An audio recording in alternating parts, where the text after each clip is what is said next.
Hello, நான் தான் ace. Hello, நான் தான் ஜிக். நல்ல வேலை, உன் அக்கா அம்மாவெல்லாம் விட்டுட்டு நம்ம பீச் வந்துட்டோம். ஆமா ஆமா, அவங்க ரெண்டு பேரையும் விட்டுட்டு வந்தாதான் நம்மளால ஜாலியா விளையாட முடியும். அம்மா, நம்ம போயிட்டு கடல்ல விளையாடலாமா? அப்பா ப்ளீஸ்ப்பா, கடல்ல விளையாடலாம்ப்பா. முடியாது முடியாது, உங்கள் அம்மாவுக்கு தெரிஞ்சா என்ன நடக்கும்னு தெரியும் இல்லை, கடலெல்லாம் விளையாட வேணாம். நம்ம அப்பா எதுக்குப்பா வந்தோம்? ப்ளீஸ்ப்பா, கடல்ல விளையாடலாம்ப்பா. அப்படி இல்லைன்னா எதனா வாங்கியாவது கொடுங்கப்பா, ப்ளீஸ்ப்பா. அதெல்லாம் முடியாது. ஒன்று வீட்டுக்கு கிளம்பணும், இல்லை சும்மா இங்கே உட்காந்து காற்று வாங்கிட்டு போகிறதுக்கு தான் இங்கே வந்து என்ன வாங்கி சாப்பிட்றதுக்கு இல்லை கடலில் விளையாடுறதுக்குலாம் இங்கே வரல.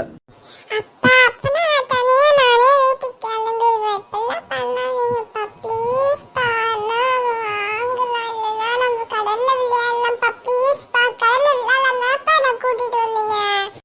அதெல்லாம் முடியாது. நீ வேணா வீட்டுக்கு கிளம்பு, இல்லைன்னா வந்துட்டு கம்முன்னு இங்கே உட்காரு, சும்மா வந்து என்கிட்ட அழுதுட்டு இருக்காரு. போங்கப்பா, நான் வீட்டுக்கு கிளம்பதான் போறேன். நானும் போக மாட்டேன்னு நினைச்சீங்க, இப்பவே போறேன் பாருங்க. இப்போ கிளம்புறேன். நான் அவ்வளவுதான் போறேன். இனிமே நான் வச்சுட்டு இருக்கவே மாட்டேன். என்ன நிஜமாலே போயிட்டான், அவன் திரும்பி வந்துடுவான். அவன் போக மாட்டான், அவன் தான் நல்லா பயந்து சொல்லுவான். அவன் கண்டிப்பாக திரும்பி வந்துடுவான். சரி, நாம் போய் கடலில் விளையாடலாம். நல்லா ஜாலியாக தான் இருக்குது கடலில் விளையாட. அவன் வந்ததுனால நான் கடலில் விளையாட ஹாப்பியாக கூட்டிகிட்டு போயிருந்துருப்பேன் சர்ப்ரைஸாக. அவன் தான் இல்லையே.